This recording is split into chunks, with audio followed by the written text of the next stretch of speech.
Hi guys, my name's Alicia, and if you don't know who I am, I make thrifting and sustainable fashion type videos pretty much every single week. And this week I'm going to be showing you every single thing I made in 2023. So I thought this would be the perfect video to start off the new year, just do a little recap of last year. And I remember last year watching other people's videos of like everything they made from the year before, and that's kind of what inspired me to do so much sewing this year, because I knew I wanted to make this video a year ago. So I'd say I did pretty well considering there's there's about 9 different pieces here, which is honestly quite a lot. I think a year ago I would have been impressed to like know that I ended up making this many things. And I know some creators have like different mediums they work with, like knitting, crochet, all that. But for me, this is all just sewing projects. Some of them are thrift flips, some of them are completely handmade. So let's get into what I made in 2023. Alright, so the very first project I made of the year, I actually made this in January. And this is my quilt jacket. This is definitely one of the most complicated projects I made this year, so I just really wanted to start off the year strong with like something really cool. I'm sure you guys know quilt jackets were a huge trend like pretty much last year, so I wanted to make one for myself. So let me try this on for you guys. So here it is. I'm still really proud of myself for making this one. It was really complicated, and the pattern that I used at the time did not have any like video tutorial, so I kind of had to figure it out myself, and I think I did a pretty good job. At the time too, I was a little bit unsure of the colors of the blanket I chose. Oh yeah, this was like made from a thrifted blanket, by the way. Yeah, I was unsure of the colors, but it's definitely grown on me. I really love it now. I love the fit of it and everything, and for pretty much every single one of these pieces I do have a YouTube tutorial on how to make it, so if you want to recreate any of these, you absolutely can. I love the fact that this is also like a floral patchwork pattern. It's very me. As you'll see, there's a lot of floral prints that I use in my sewing. But yeah, absolutely love this piece. I definitely have not worn it as much as I should, just because it is more on the thin side for a blanket. So this is more of like a fall spring jacket, I would say. And here in Canada, there is a very small window of time where you can wear these types of jackets. So once spring rolls around, I'm definitely going to bust this out again because it's so good. And with each sewing project, I tend to learn like a new skill or like a new technique. And with this one, it was definitely the flat felled seam. I'd never done one of those before. But yeah, now it's in my little tool belt of sewing skills. I like don't want to take this off now. I feel so cozy. Moving along, the next project that I made in February, so no time to waste in the new year. And it is this vest. This might be my favorite project I've ever made, just because I think I've worn this piece the most out of all my handmade projects. Once again, it was made from a thrifted blanket, and I just absolutely love this polar bear print with these like snowflakes and the Sherpa that I paired with. I just think it all works so well together, so let me try this one on for you as well. I typically wear this one with like a hoodie, but it's kind of really cute with the t-shirt underneath as well. But yeah, this is what it looks like on. It's very oversized, which like I wasn't sure about at first, but I think it just makes it even cozier, especially being that it is a blanket.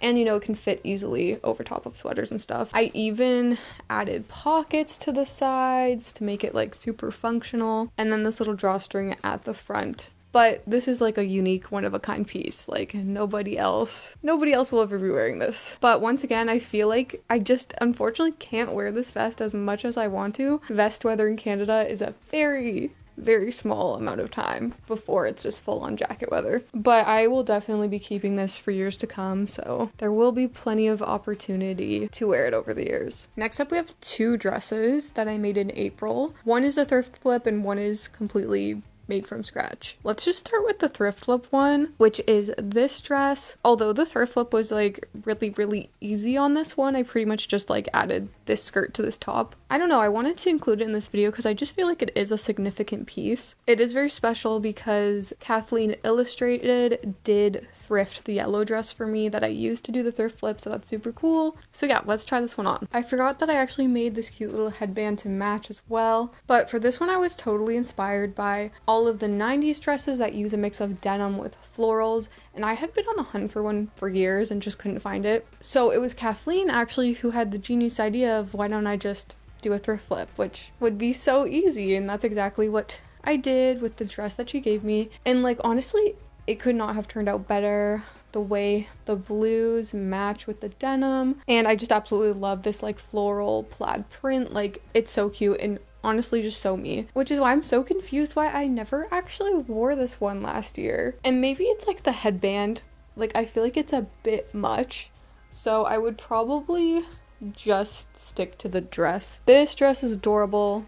2024 summer, I'm definitely going to have to wear this. And then next up, the other dress that I made in April is this one, which I completely handmade. Once again, thrifted this fabric, had it for quite a while, just didn't know what I was going to make out of it until I found a pattern that I liked. And once again, have not got a ton of wear out of this one, so let me just try it on and show you why. I love the neckline, like I love a little subtle V. The length is really good. It's kind of like a weird length, but I like it. And I think this print works really well for this dress. The only thing is with this pattern, kind of the whole point of it is that it's supposed to be kind of like a looser, breezy fit, as you can see, but I know myself and I like a little bit more definition around my waist for my clothing, which is why I added these ties, but I feel like they just don't really work with this dress. Let me show you. What happens when you tie it, because there is so much like extra fabric, it kind of gathers together like right here, and like I just don't know if it's the most flattering.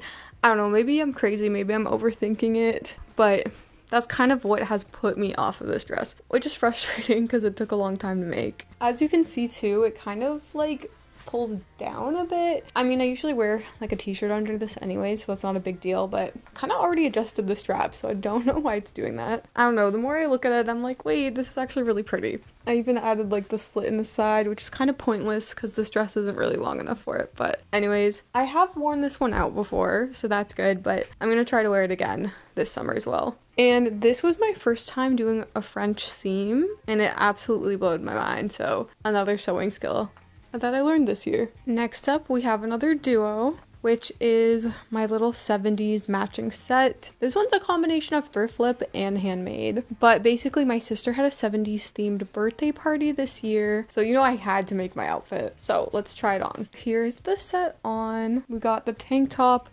with the bell-bottom jeans. This one's kind of interesting because these pieces were made on 2 separate times, like years apart. The top I actually made in 2019, which feels like so long ago. But yeah, this was just one of my first sewing projects I did on my channel. It actually ended up doing really well. It's one of my best sewing videos that I have. And yeah, it was just like a random design that I came up with. So when this 70s party came around, I still had some leftover fabric and I wanted to complete the set, so that's when I thrifted these jeans. I added the little panel here for the flare, and that is how the set came to be. I actually made a TikTok tutorial on how to make these jeans, which also ended up doing really, really well. And the top did get a modification in the process. I did add a second strap just for like a little extra support that it kind of needed. So yeah, the top I think was made in June 2019 and the bottoms were made in June 2023, so 4 years in the making. But yeah, this set's super cool. Don't know when I'll ever wear these together again. The top I have worn out before, and the jeans, as cool as they are,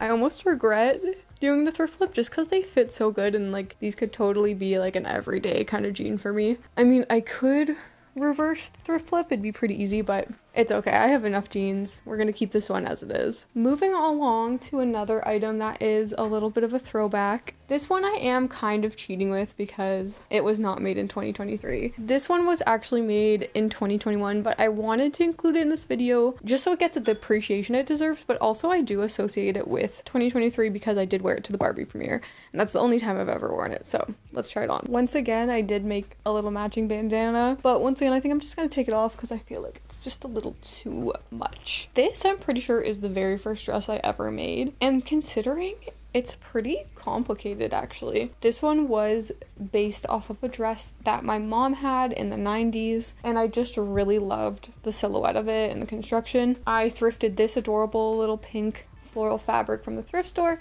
and thought it'd be the perfect match for this pattern, which I didn't have an actual pattern for. I made all my patterns from scratch, which is crazy. So I'm so surprised that it actually turned out really, really good. It has this really cute kind of like A-line shape to it. It is quite short, but what makes it really special is this kind of Milkmaid style on the top where it has all of this like pleating and ruching and then this little channel that just holds this tie at the front, and I love it. It took me so long to make. It was super complicated. I even added a zipper in the back, which was very bold for my first dress project, but it actually went really smoothly. There are a couple flaws with this dress. One, that I never properly finished any of the seams, so I can't really wash it until I do that. There's just like raw edges on the inside of the dress. And when I was making the patterns, I didn't account for my hips, so I later had to add in a little bit extra fabric on only one of the back panels because I don't think I had enough fabric to do both. So I don't know if you could tell, but I think it's this side is technically bigger. I don't think it's that noticeable, thankfully, but that was just part of the process. And although I never wore it since I made it,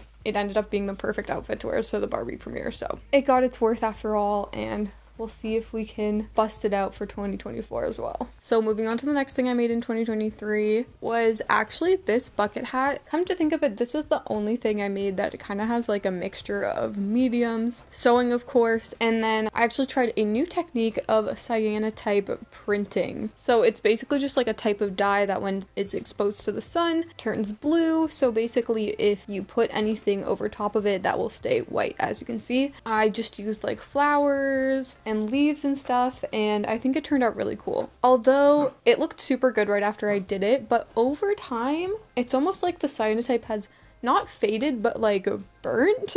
I think like the more it was exposed to the sun, like you can see there's like weird black lines, and like this area looks a little yellowed and faded, and it's just kind of changed over time, which is unfortunate. I'm not sure if that's because I didn't rinse out the cyanotype fully. Like maybe I should run this through the wash just to get the rest out, but I don't want to ruin it, you know? But this is what it looks like on. I really love the color scheme of it. It almost feels like a tie-dye, but like really simple. Almost looks like clouds with the white and the blue. And I love like the nature vibes. And if you've seen any of my market vlogs over the years, you know that I have made a ton of bucket hats over the years. And funnily enough, over all these years, this is the only one that I've actually like made for myself. And I think that is where I'm going to end my bucket hat era. And I definitely did wear this one a bunch in the summer, so that is always good. Okay, this next piece I was debating if I should even include in this video, but I was like, technically it's something I handmade in 2023. And that is my red hood from my Hoodwinked costume. I went as red from Hoodwinked this year, and I had to completely hand make a little cape or a little hooded cape for it. So let me try that on. So this is it.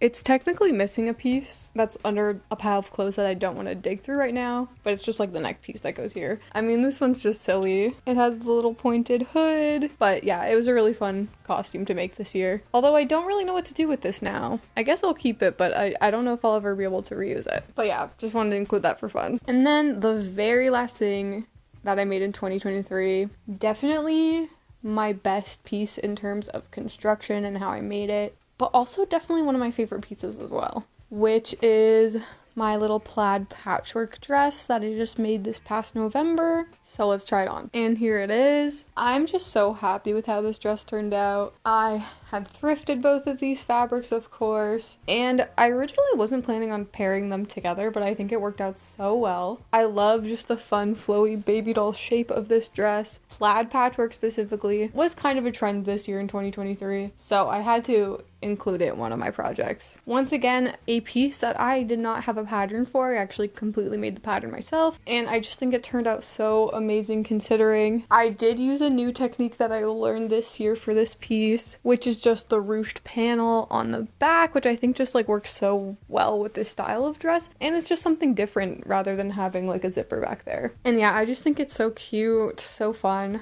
I really took my time making this piece, which is why it's just really well done and put together and fits really well. But yeah, unfortunately I haven't had the chance to wear it out because this is definitely more of like a spring, summer, fall kind of dress, and I made this more in the winter, but it will definitely be getting wear in 2024. Once again, as for all these pieces, I do have a tutorial for it. Unfortunately, it didn't do that well, so if you haven't seen it, I'd really appreciate it if you check it out. But yeah, this is everything that I ended up making in 2023. Please, in the comments, let me know which piece was your favorite out of everything I made this year. Like I said, I'm really proud of myself for making all of these. I feel like I really challenged myself this year. And yeah, I'm really glad I stuck with sewing because it's not easy to learn, but I promise if you persevere, you can actually make things. And I was actually consistent with it. Like, I made a piece almost every other month, which is actually pretty good. So I can't wait to see all of the things that I end up making in 2024. I don't really have any plans yet or for anything I want to make specifically, but who knows, maybe this is the year that I'll try something new, like knitting. For some reason that's just like never really intrigued me, but I don't know, let's see what 2024 has in store. But as always, thank you guys so much for watching, and I will see you next week.